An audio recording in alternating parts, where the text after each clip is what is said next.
الطلاق مرتان فإمساك بمعروف أو تسريح بإحسان ولا يحل لكم أن تأخذوا مما آتيتموهن شيئا إلا أن يخافا ألا يقيما حدود الله فإن خفتم ألا يقيما حدود الله فلا جناح عليهما فيما افتدت به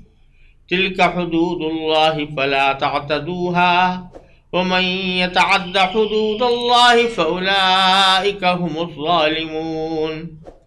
فإن طلقها فلا تحل له من بعد حتى تنكح زوجا غيره فإن طلقها فلا جناح عليهما أن يتراجعا إن ظنا أن يقيما حدود الله وتلك حدود الله يبينها لقوم يعلمون وإذا طلقتم النساء فبلغن أجلهن فأمسكوهن بمعروف أو سرحوهن بمعروف ولا تمسكوهن ضرارا لتعتدوا ومن يفعل ذلك فقد ظلم نفسه ولا تتخذوا آيات الله هزوا واذكروا نعمة الله عليكم وما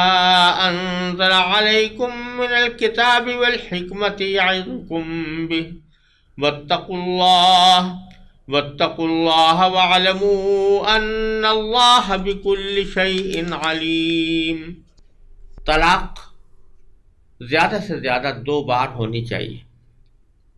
اس کے بعد شوہر کے لیے 2 ہی راستے ہیں، یا تو قاعدے کے مطابق بیوی کو روک رکھے یعنی طلاق سے رجوع کر لے، یا خوش اسلوبی سے چھوڑ دے یعنی رجوع کے بغیر عدت گزر جانے دے۔ اور اے شوہرو، تمہارے لیے حلال نہیں ہے کہ تم نے ان بیویوں کو جو کچھ دیا ہو وہ طلاق کے بدلے ان سے واپس لو، الا یہ کہ دونوں کو اس بات کا اندیشہ ہو کہ وہ نکاح باقی رہنے کی صورت میں اللہ کی مقرر کی ہوئی حدود کو قائم نہیں رکھ سکیں گے۔ چنانچہ اگر تمہیں اس بات کا اندیشہ ہو کہ وہ دونوں اللہ کی حدود کو قائم نہ رکھ سکیں گے تو ان دونوں کے لیے اس میں کوئی گناہ نہیں ہے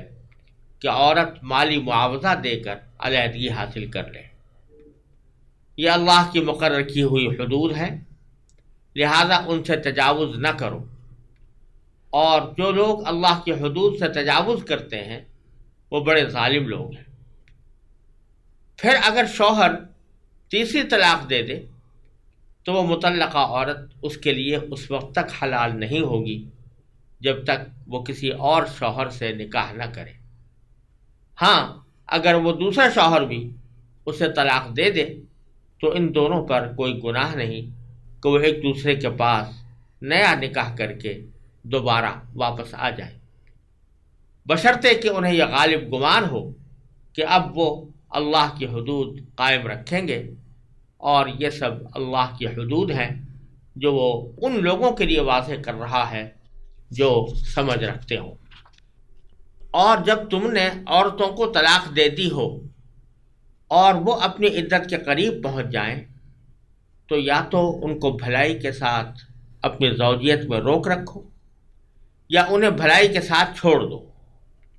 اور انہیں ستانے کی خاطر اس لیے روک کر نہ رکھو کہ ان پر ظلم کر سکو، اور جو شخص ایسا کرے گا وہ خود اپنی جان پر ظلم کرے گا۔ اور اللہ کی آیتوں کو مذاق مت بناؤ، اور اللہ نے تم پر جو انعام فرمایا ہے اسے،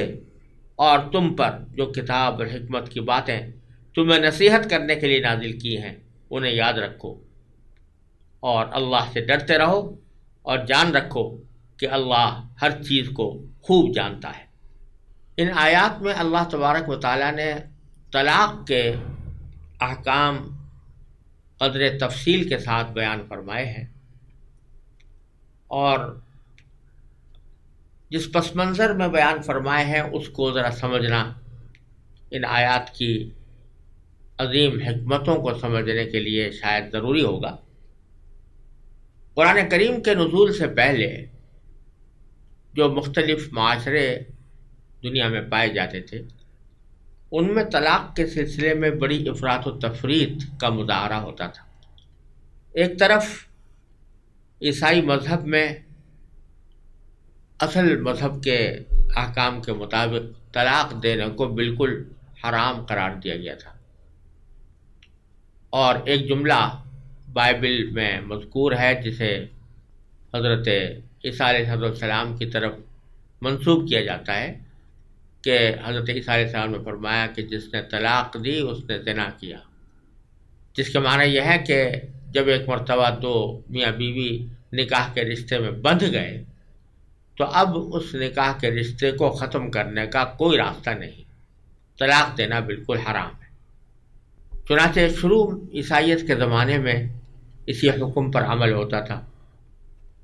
اور بعض اوقات ایسی مصیبت کھڑی ہو جاتی تھی کہ دونوں کے مزاج کسی طرح مل نہیں رہے، دونوں کے درمیان لڑائی جھگڑا چلتا رہتا ہے، دونوں سمجھتے ہیں کہ ہم ایک دوسرے کے ساتھ زندگی نہیں گزار سکتے۔ اس کے باوجود چونکہ طلاق دینا حرام تھا اس لیے وہ سخت مصیبت میں زندگی گزارتے تھے اور طلاق دینے کا کوئی راستہ نہیں تھا۔ پھر رفتہ رفتہ جب یہ مصیبتیں بڑھیں تو ایک دوسری صورت نکالی گئی کہ اچھا اگر تمہارے درمیان نبھاؤ نہیں ہوتا تو طلاق تو خیر دے نہیں سکتے،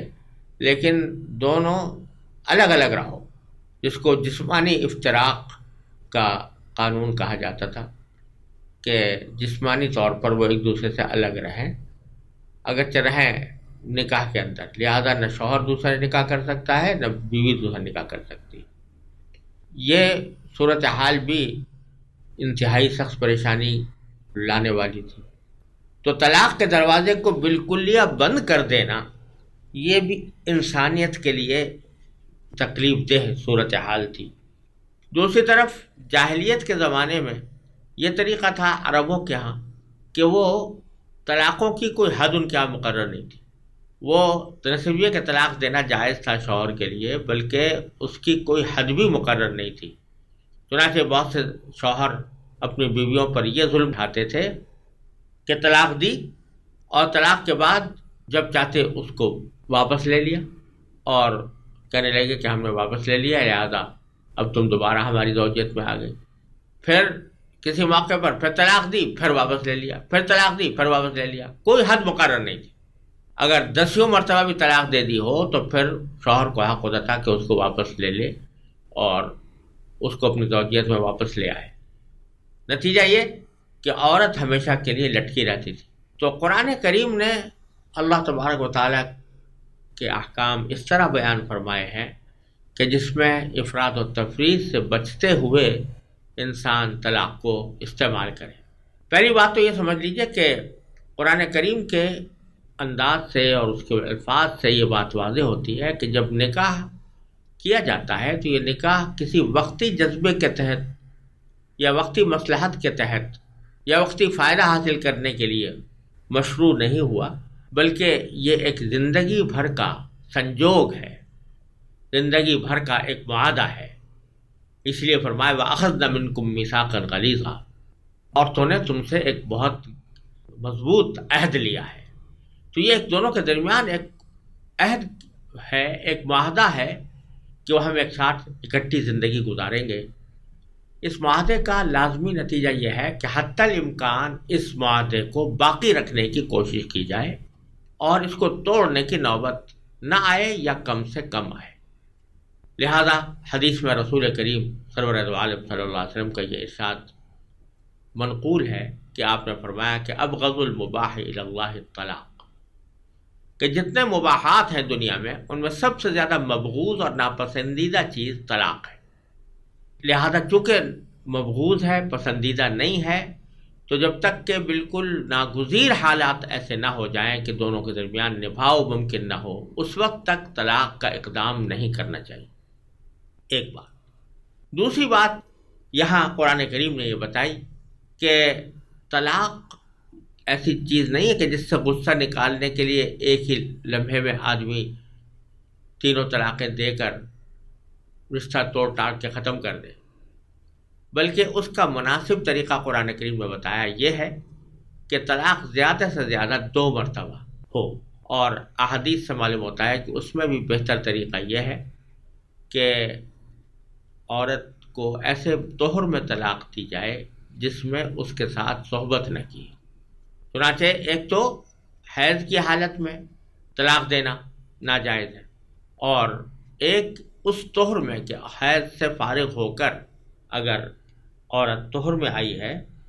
لیکن اس میں اس کے ساتھ صحبت کی ہے تو اس طہر میں بھی طلاق دینا جائز نہیں ہے۔ لہذا 2 چیزوں کا لحاظ ضروری ہے، ایک تو یہ کہ وہ حالت حیض میں نہ ہو، دوسرے جس طہر کی حالت میں ہے، پاکی کی حالت میں ہے، تو اس میں بھی اس سے صحبت نہ کی ہو۔ یہ حکم قرآن کریم کی سورہ طلاق کی آیت سے ماخوذ ہے کہ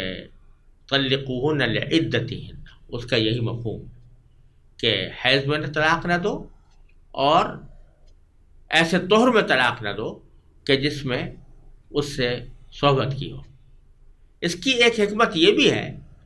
کہ ایسا نہ ہو کہ طلاق کسی وقتی منافرت کا نتیجہ ہو۔ جب عورت کو حیض آ رہا ہوتا ہے تو اس وقت میں طبعی طور پر تھوڑی سی ایک کراہیت پیدا ہوتی ہے، تو کہیں ایسا تو نہیں کہ اس کراہیت کی وجہ سے تم طلاق دے رہے ہو؟ تو اس کا ایک فائدہ یہ ہے کہ جب یہ پابندی لگا دی کہ حیض کی حالت میں طلاق نہ دو تو اس سے یہ شائبہ بھی دور ہو گیا کہ یہ طلاق کسی وقتی منافرت کا نتیجہ ہو سکتی۔ تو اصل طریقہ یہ بتایا طلاق مرتان، کہ طلاق 2 ہی مرتبہ ہونی چاہیے، زیادہ سے زیادہ 2 مرتبہ ہونی چاہیے، اور پھر اس کا حکم بتایا کہ جب تک وہ طلاق 2 ہیں، یا تو 1 مرتبہ طلاق دی ہے یا 2 مرتبہ دی ہے، اس سے زیادہ آدمی نے نہیں دی، تو فَإِمْسَاكُمْ بِمَعْرُوفٍ أَوْ تَسْرِيحٌ بِإِحْسَانٍ، تو اس کے بعد شوہر کے لیے 2 ہی راستے ہیں، یا تو قاعدے کے مطابق بیوی کو روک رکھے، یعنی عدت کے دوران اس کو رجوع کرنے کا حق حاصل ہے۔ جب تک عورت کی عدت نہیں گزری اس سے پہلے وہ اگر اپنے طلاق کو واپس لینا چاہتا ہے تو واپس لے سکتا ہے، یک طرفہ طور پر بھی واپس لے سکتا ہے، مگر عدت کے دوران، اور عدت پہلے گزر چکا ہے کہ 3 ماہواری، وہ گزرنے سے پہلے اگر وہ واپس لینا چاہتا ہے، رجوع کرنا چاہتا ہے تو رجوع کرنے کا اختیار ہے، لیکن ساتھ میں قید لگا دی ہے بالمعروف، یعنی اس کو اگر رکھنا ہے تو پھر قاعدے کے مطابق رکھو۔ قاعدے کے مطابق کے معنی یہ کہ یہ نہ ہو کہ تم اسے اس نیت سے رکھ رہے ہو کہ اچھا میں اس کو دوبارہ اپنے ظلم و ستم کا نشانہ بناؤں گا، دوبارہ اس کے ساتھ بدسلوکی کروں گا، یا اگر تمہارے دل میں یہ نیت نہ بھی ہو لیکن ساتھ میں خوش سلوکی کی نیت بھی نہ ہو، یہ بھی ٹھیک نہیں، بلکہ جب واپس لے رہے ہو تو پھر اس نیت سے واپس لو کہ میں اس کے ساتھ وہی طرز عمل اختیار کروں گا جو اللہ تعالیٰ کے رضا کے مطابق ہے، اور نیکی کے ساتھ اور خوش اسلوبی کے ساتھ میں اس کو رکھوں گا۔ یا پھر دوسرا راستہ یہ کہ تصریح باحسان، کہ خوش اسلوبی سے چھوڑ دو۔ خوش اسلوبی سے چھوڑنے کا معنی یہ کہ طلاق تو دے ہی چکے ہیں، جب عدت گزر جائے گی تو وہ عدت گزرتے ہی شوہر کے نکاح سے خارج ہو جائے گی، اور پھر شوہر کو رجوع کرنے کا بھی حق نہیں رہے گا۔ یہ معنی ہے تصریح باحسان کے، یعنی خوش اسلوبی سے چھوڑ دینے کے، کہ 2 طلاقیں دینے کے بعد چھوڑ دے، یعنی کوئی نہ مزید طلاق دے اور نہ طلاق کو واپس لے، تو عدت گزرنے کے بعد خود بخود وہ طلاق مؤثر ہو جائے گی، اور طلاق کے مؤثر ہونے کے نتیجے میں عورت نکاح سے نکل جائے گی، وہ جہاں چاہے نکاح کر سکتی ہے، اور اس کو اب دوبارہ پہلے شوہر کے پاس رہنے پر مجبور نہیں کیا جا سکتا۔ یہ معنی ہے تصریح باحسان۔ تو اللہ تبارک و تعالیٰ نے پہلے تو یہ اصول بیان فرما دیا کہ دیکھو طلاق ایک ایسی چیز ہے کہ جس کو ناگزیر حالات میں اختیار کرنا چاہیے، لہذا جب کبھی طلاق دینی ہو تو 2 کی عدد سے آگے نہ بڑھو، بلکہ 2 ہی تک محدود رکھو اپنے آپ کو، زیادہ سے زیادہ 2 طلاقیں دو، کیونکہ اس صورت میں عدت کے دوران تمہیں رجوع کا امکان باقی رہے گا، اور عورت کے لیے عدت کے بعد پھر وہ آزادی خود بخود ہو جائے گی۔ پھر بیچ میں ایک حکم یہ بیان فرمایا کہ بعض مرتبہ کچھ مرد ایسے ہوتے تھے کہ عورت ان کے ساتھ زندگی نہیں گزارنا چاہ رہی، دونوں کا مزاج نہیں مل رہا، یا شوہر ظلم کرتا ہے بیوی کے اوپر اور بیوی اس سے خلاصی حاصل کرنا چاہتی ہے، اس سے طلاق کا مطالبہ کرتی ہے، تو اس کے جواب میں شوہر اس سے کہتا ہے کہ مجھے اتنے پیسے دو تو میں تمہیں طلاق دوں گا۔ اب وہ بعض اوقات پیسے اتنے مقرر کر دیتا تھا کہ جو بیچاری کے لیے اس کا دینا بہت ناممکن ہوتا تھا، نتیجہ یہ کہ وہ گھسٹتی رہتی تھی۔ اللہ تبارک و تعالی نے اول تو یہ فرمایا شوہروں کو خطاب کرتے ہوئے کہ اے شوہروں، لا یحل لکم، تمہارے لیے حلال نہیں ہے، ان تاخذوا مما آتیتموہن شیئا، کہ تم ان بیویوں کو جو کچھ دیا ہو اس کو واپس لوٹاؤ، یعنی مہر جو دیا مثلا یا نفقہ جو دیا تو اس کو واپس لوٹانا، واپس دینے کا مطالبہ کرنا یہ تمہارے لیے حلال نہیں ہے۔ ہاں الا ان یخافا الا یقیما حدود اللہ، البتہ اگر وہ اس بات سے ڈرتے ہوں کہ وہ اللہ کی حدود کو قائم نہ کر سکیں گے، یعنی ان کو یہ اندیشہ ہو کہ ہم ایک دوسرے کے حقوق ادا نہیں کر پائیں گے اور ہماری زندگی کی گاڑی ایک ساتھ نہیں چل سکتی، تو اس موقع پر فلا جناح علیہما فیما افتدت بہ، اور اس سے پہلے فرمایا فإن خفتم الا یقیما حدود اللہ، یعنی جو میاں بیوی کے رشتہ دار ہیں یا ان کے خاندان والے ہیں یا پڑوسی ہیں، ان کو بھی خطاب ہو رہا ہے کہ اگر تمہیں اس بات کا تمہیں بھی اندیشہ ہو کہ وہ ایک دوسرے کے ساتھ زندگی نہیں گزار سکتے اور وہ اللہ کی حدود کو قائم نہیں کر پائیں گے، تو پھر فلا جناح علیہما فیما افتدت بہ، دونوں پر اس بارے میں کوئی گناہ نہیں ہے کہ عورت کوئی فدیہ دے کر اپنی جان چھڑا لے۔ اسی کو اصطلاح میں خلا کہتے ہیں، یعنی بتلانا یہ منظور ہے کہ ویسے تو مردوں کے لیے حلال نہیں ہے کہ وہ عورتوں کو دیے ہوئے مہر کی واپسی کا مطالبہ کریں، یا جو کچھ انہوں نے خرچ کیا ہے، کوئی ہدیہ تحفے ان کو دیے ہیں،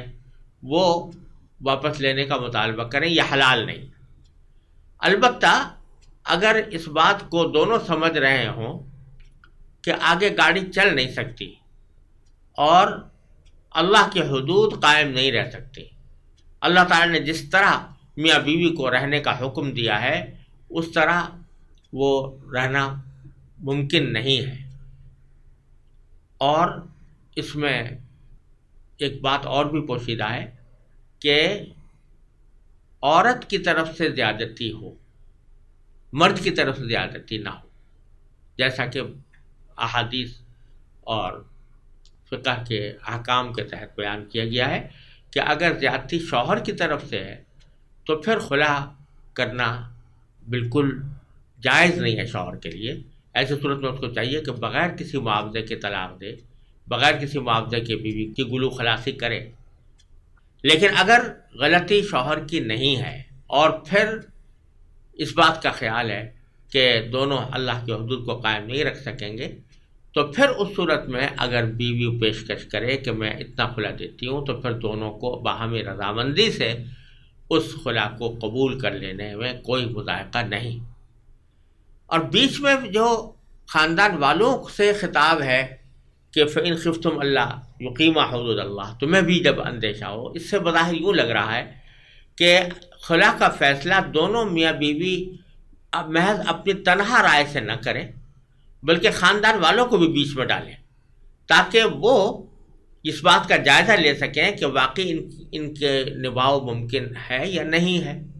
اور دوسرے یہ کہ کیا واقعتاً ایسی صورت میں شوہر کے لیے مناسب ہے کہ وہ طلاق دینے کے لیے یا خلا کرنے کے لیے عورت سے کسی پیسوں کا مطالبہ کرے یا مہر کی واپسی کا مطالبہ کرے، یہ اس بات کا اطمینان کرانے کے لیے ساتھ میں خاندان والوں کو بھی ساتھ میں شامل کیا گیا ہے، تاکہ یہ بات محض ایک جذباتی انداز کی نہ ہو، جلد بازی میں اس کا فیصلہ نہ ہو، بلکہ خاندان کی رائے کے ساتھ اس کا فیصلہ کیا جائے۔ بہرحال اگر اس طرح فیصلہ ہو جائے تو خلا ہو سکتا ہے، اور خلا ہونے کے نتیجے میں عورت اور مرد کا نکاح آپس میں فسخ ہو جاتا ہے۔ البتہ یہاں یہ بھی یاد رکھنی چاہیے کہ فقہاء کرام نے قرآن کریم کی آیت سے یہ مسئلہ بھی نکالا ہے، اگرچہ تو خلا کے اندر کوئی بھی معاوضہ طے کیا جا سکتا ہے، لیکن شوہر کے لیے مناسب نہیں ہے کہ وہ مہر سے زیادہ رقم کا مطالبہ کرے۔ مہر کی واپسی کی حد تک زیادہ سے زیادہ رکھنا چاہیے، اور یہ جو قرآن کریم نے تعبیر یہاں پر اختیار فرمائی ہے، لا یحل لکم ان تأخذوا مما آتیتموہن شیئا، جو کچھ تم نے اس کو دیا اس میں سے کچھ واپس نہ لو۔ تو اس سے اشارہ اس طرف نکل رہا ہے کہ پورے کے پورے مہر کا واپس لینا بھی شوہر کے لیے مناسب نہیں، بلکہ مہر کا کچھ حصہ وہ خلا کے طور پر مقرر کرے تو بہتر ہے، وہ بھی اس صورت میں جبکہ زیادتی اس کی طرف سے نہ ہو۔ یہ خلا کا حکم بیچ میں بیان کرنے کے بعد آگے اللہ تبارک و تعالی نے تیسری طلاق کا حکم بتایا۔ یعنی اوپر تو یہ فرمایا تھا کہ طلاق زیادہ سے زیادہ 2 مرتبہ ہونی چاہیے، اور اس کا صحیح طریقہ یہی ہے کہ 2 مرتبہ سے زیادہ آدمی طلاق نہ دے، لیکن اگر کوئی دے ڈالے تیسری بار تو اس کا حکم آگے بیان فرمایا فَإِن طَلَّقَهَا، یعنی پھر شوہر نے اگر 2 طلاقوں کے بعد بھی تیسری طلاق بھی دے دی تو فَلَا تَحِلُّ لَهُ مِن بَعْدُ حَتَّى تَنكِحَ زَوْجًا غَيْرَهُ، تو پھر اب وہ بیوی طلاق دینے والے کے لیے تیسری طلاق کے بعد حلال نہیں ہوگی جب تک کہ وہ کسی اور شوہر سے نکاح نہ کرے۔ یہ ایک روک اللہ تعالیٰ نے عائد فرما دی، جیسا کہ میں نے پہلے عرض کیا تھا کہ جاہلیت کے زمانے میں عورتوں کو غیر متناہی طلاقیں دے کر روک رکھنے کا رواج چلا آتا تھا۔ اللہ تبارک و تعالیٰ نے فرمایا کہ اب طلاق کی ایک حد مقرر ہو گئی ہے کہ 3 طلاقوں کے بعد پھر تمہیں نہ واپس لینے کا اختیار ہے، نہ اس کے ساتھ باہمی رضامندی سے دوسرا نکاح کرنے کا اختیار ہے۔ اگر 3 طلاقیں ہو گئی تو پھر وہ تمہیں واپس جانے کا عام حالات میں حق نہیں۔ کیوں؟ اس لیے کہ تم نے نکاح جیسے مقدس رشتے کو پامال کیا، اور اس اللہ تعالیٰ نے جو اس کا طریقہ بتایا تھا، جس طرح طلاق دینے کا طریقہ بتایا تھا، اس طریقے کو محفوظ نہیں رکھا، ساری حدیں پھلانگ گئے، تو اب پھر تمہاری سزا یہ ہے کہ تم اب دوبارہ اس عورت سے نکاح نہیں کر سکتے، اور اس نکاح کو تمہارے لیے اثر نو تازہ کرنا جائز نہیں ہے۔ البتہ صرف ایک راستہ ہے، وہ یہ کہ وہ عورت کسی اور سے نکاح کرے، اپنی مرضی سے کرے، ہمیشہ اس کے ساتھ رہنے کی نیت سے کرے، اور پھر اس کے ساتھ رہے، اور ان کے درمیان میاں بیوی کے مخصوص تعلقات بھی قائم ہوں، اور وہ ایک دوسرے سے صحبت بھی کریں، اور رہنے کے بعد کسی وجہ سے وہ دوسرا شوہر بھی اس کو طلاق دے دے، تو پھر اب اس کے لیے جائز ہوگا کہ وہ اگر چاہے تو پہلے شوہر سے دوبارہ نئے مہر پر نیا نکاح کر لے۔ یہ مطلب ہے فَإِن طَلَّقَهَا، یعنی اگر شوہر 2 طلاقوں کے بعد تیسری طلاق کو دے دیتا ہے تو وہ عورت اس کے لیے حلال نہیں ہوگی، فَلَا تَحِلُّ لَهُ مِن بَعْدُ، اس کے بعد حَتَّى تَنكِحَ زَوْجًا غَيْرَهُ، جب تک کہ وہ کسی دوسرے شوہر سے نکاح نہ کرے۔ فَإِن طَلَّقَهَا، پھر اگر وہ دوسرا شوہر تبھی طلاق دے دے، فَلَا جُنَاحَ عَلَيْهِمَا، تو پہلے میاں بیوی پر کوئی گناہ نہیں ہے، أَن يَتَرَاجَعَا، کہ وہ ایک دوسرے کو واپس لے لیں، إِن ظَنَّا أَن يُقِيمَا حُدُودَ اللَّهِ، بشرطے کہ ان کو یہ غالب گمان ہو کہ وہ اب اللہ کی حدود کو قائم رکھ سکیں گے. یعنی اللہ تبارک و تعالیٰ نے نکاح میں رہنے کا جو طریقہ بیان فرمایا ہے، جن احکام اور ہدایات کی تعلیم دی ہے، ان احکام و ہدایات کے مطابق وہ زندگی گزار سکیں گے. اگر یہ ان کے دل میں غالب گمان ہے تو پھر وہ دوبارہ آپس میں ایک دوسرے سے اپنا رشتہ تازہ کر سکتے ہیں. وَتِلْكَ حُدُودُ اللَّهِ يُبَيِّنُهَا لِقَوْمٍ يَعْلَمُونَ، اور یہ اللہ کی حدود ہیں جو اللہ تعالیٰ ان لوگوں کے لیے سامنے واضح کر رہا ہے جو سمجھ رکھتے ہوں. تو یہ بتلا دیا کہ تیسری طلاق کے بعد پھر رشتہ نکاح کو تازہ کرنے کا کوئی راستہ باقی نہیں رہتا. اور یہ جو ایک مستثنی صورت بتائی ہے کہ عورت کسی دوسرے شوہر سے نکاح کر لے اور اس کے بعد وہ طلاق دے دے، جس کو حلالے سے تعبیر کیا جاتا ہے، تو اس کا مطلب یہ نہیں ہے کہ محض ایک ہیلا کرنے کی غرض سے یا محض ایک وقتی طور پر نکاح کرنے کی غرض سے کوئی نکاح کر لیا جائے. یہ مراد نہیں ہے، کیونکہ اس طرح نکاح عارضی طور پر کر لینا یہ شریعت میں اس کی گنجائش نہیں ہے. شریعت نے نکاح ایک ایسا رشتہ بنایا ہے کہ جو ہمیشہ قائم رہنے والا ہو، اسی نیت سے کیا جائے کہ ہم ہمیشہ ایک دوسرے کے ساتھ رہیں گے. اگر وقتی طور پر کوئی نکاح کیا جاتا ہے تو وہ یا تو متع ہوتا ہے یا متع کے مشابہ ہوتا ہے، اور اس کو اللہ تعالیٰ نے جائز قرار نہیں دیا. لہذا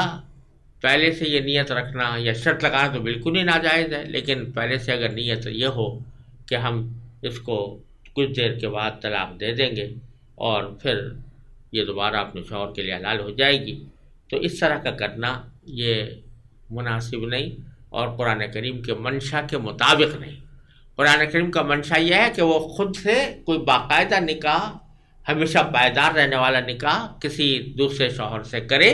اور پھر وہ کسی مجبوری کے تحت طلاق دے دے، تو اس صورت میں اس کے لیے واپسی کی گنجائش موجود ہے. اگر دل میں نیت تھی کہ یہ نکاح جو ہم کر رہے ہیں یہ تھوڑے دنوں کے بعد خود ہی طلاق دے دیں گے، تو جیسا میں نے عرض کیا کہ یہ قرآن کریم کا منشا نہیں ہے. لیکن اگر کوئی اس طرح کر گزرے تو چونکہ نیتوں کا حال تو اللہ تعالیٰ ہی جانتا ہے، ہم تو اس کے ظاہر پر فتویٰ لگاتے ہیں، سجے سائد ظاہر کے اوپر حکم لگاتے ہیں. تو ظاہری اعتبار سے انہوں نے نکاح کیا تھا اور اس کے بعد طلاق بھی دے دی، تو اس واسطے وہ حلال تو ہو جائے گی پہلے شوہر کے لیے ظاہری طور پر، لیکن ایسا کرنا یہ قرآن کریم کے منشا کے مطابق نہیں، اور ایک شریف آدمی کے لیے ایسا کام کرنا کسی طرح بھی درست نہیں. آگے پھر اللہ تبارک و تعالیٰ نے جاہلیت کے زمانے کی اس رسم کو بھی صراحتاً ختم کیا ہے. فرمایا کہ اذا طلقتم النساء، جب تم نے عورتوں کو طلاق دے دی ہو، فبلغن اجلہن، اور وہ اپنی عدت کے قریب پہنچ جائیں، یعنی عدت اب گزرنے کے قریب ہو رہی ہے، تو اب دو باتوں میں سے ایک کا فیصلہ کر لو. فامسکوہن بمعروف، تو یا تو ان کو قاعدے کے مطابق بھلائی کے ساتھ اپنی زوجیت میں روک رکھو، یعنی وہی بات کہ اب یہ پیمان تازہ کر لو کہ ہم اچھی طرح اچھے میاں بیوی کی حیثیت میں رہیں گے، تو پھر اپنے طلاق کو واپس لے لو عدت کے گزرنے سے پہلے. او سرحونا بمعروف، یا پھر اس کو بھلائی کے ساتھ چھوڑ دو، یعنی عدت گزر جانے دو اور اس کے بعد پھر وہ تمہارے نکاح سے نکل جائے گی. ولا تمسکوہن، اور ان کو روک نہ رکھو ضرارن، ستانے کے لیے، لتعتدوا، تاکہ تم ان پر ظلم کرو. جیسا میں نے عرض کیا کہ جاہلیت میں لوگ اس واسطے طلاق دی اور جب عدت گزرنے کا وقت قریب آیا رجوع کر لیا، تو ستانا مقصود ہوتا تھا. تو اللہ تعالیٰ نے فرمایا کہ یہ ستانا کسی طرح بھی تمہارے لیے حلال نہیں ہے. وَمَن يَفْعَلْ ذَلِكَ فَقَدْ ظَلَمَ نَفْسَهُ، اور جو شخص ایسا کرے گا، یعنی ستانے کی خاطر بیوی کو اپنے پاس رکھنا چاہے گا، تو وہ اس پر تو ظلم کر ہی رہا ہے، لیکن حقیقت میں وہ اپنی جان پر ظلم کر رہا ہے، کیونکہ اس کا جو خمیازہ اس کو آخرت میں بھگتنا پڑے گا، اللہ تعالیٰ کے عذاب کا جس طرح سامنا کرنا پڑے گا، یہ در حقیقت اس کو اپنی جان کے ساتھ ظلم کر رہا ہے، محض بیوی کے ساتھ ظلم نہیں کر رہا۔ وَلَا تَتَّخِذُوا آیَاتِ اللَّهِ هُزُوًا، اور اللہ کی آیتوں کو مذاق نہ بناؤ، یعنی جو حکم جس طرح دیا جا رہا ہے لفظاً و معناً اس کے اوپر اسی طرح عمل کرو اور اس کا مذاق نہ بناؤ۔ وَاذْكُرُوا نِعْمَتَ اللَّهِ عَلَيْكُمْ، اور یاد رکھو اللہ کی نعمت کو جو تم پر اللہ تعالیٰ نے کی ہے۔ وَمَا أَنزَلَ عَلَيْكُمُ الْكِتَابَ، اور تمہارے اوپر جو کتاب نازل کی ہے، والحکمہ، اور جو حکمت کی باتیں نازل کی ہیں، یعظکم بھی، جس کے ذریعے وہ تمہیں نصیحت کر رہا ہے، ان سب کو یاد رکھو۔ واتقوا اللہ، اور اللہ سے ڈرتے رہو۔ وَاعْلَمُوا، اور یہ بات یاد رکھو کہ ان اللہ بکل شیء علیم، اللہ تعالیٰ ہر بات کو جاننے والا ہے، لہٰذا اگر تم کچھ ہیلے حوالے کر کے اگر اللہ تعالیٰ کے حکم سے انحراف کرنا چاہو گے تو اللہ تعالیٰ سب جانتا ہے، تمہاری نیتوں سے بھی باخبر ہے، تمہارے ارادوں سے بھی باخبر ہے، لہٰذا یہ نہ سمجھنا کہ تم نے اللہ تعالیٰ کو دھوکہ دے دیا ہے۔